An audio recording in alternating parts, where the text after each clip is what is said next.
आमच्याकडे कोकणामध्ये ज्या फळबागा आहेत त्या फळबागा सुद्धा योग्य वेळेला योग्य ते हवामान असेल तरच त्याला मोहर येतो। आणि आपल्याला असं वाटतं की कोकणामध्ये सगळे लोक हे सगळे हापूसचा आंबाच खातात, असं नाहीये। ते हापूस आंबा हा लोकांनी स्वतःच्या कष्टातून उभा केलाय।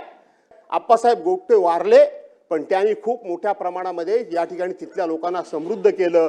त्या कातळामध्ये जांभ्या दगडामध्ये खड्डे मारून बाहेरून माती आणून तिथं आपल्या स्वतःच्या कष्टाने स्वतःच्या घामाने स्वतःच्या पैशाने त्यांनी तिथे कलम उभी केलेली आहे। त्या ठिकाणी हापूस आंब्याची लागवड केली आहे, त्यातून 2 पैसे मिळतात, कोकणी माणूस समाधानी असतो।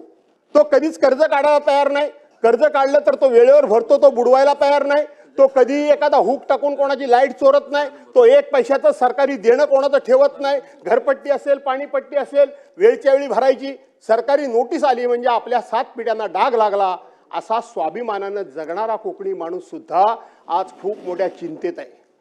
आणि त्याच्यावर आणखीन परत एक आमच्यावर डागणी दिली जाते, दुःखावर आमच्यावर घाला घातला जातोय, जो आमचा कोकणाचा हापूस आंबा, जो आमचा कोकणाचा हापूस आंबा आहे, जो जगाच्या पाठीवर आमच्यासारखा दर्जेदार हापूस आंबा, आमच्यासारखा चविष्ट हापूस आंबा, आमच्यासारखा कलरला उत्कृष्ट असलेला हापूस आंबा, आमच्यासारख्या आंब्याची एकदा का चव घेतल्यानंतर त्या आंब्याची कोणी बरोबरी करू शकत नाही जगाच्या पाठीवर।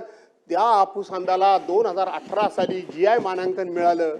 आज त्या हापूस आंब्याचं GI मानांकन काढून घेण्याचा या ठिकाणी डाव खेळला जातोय।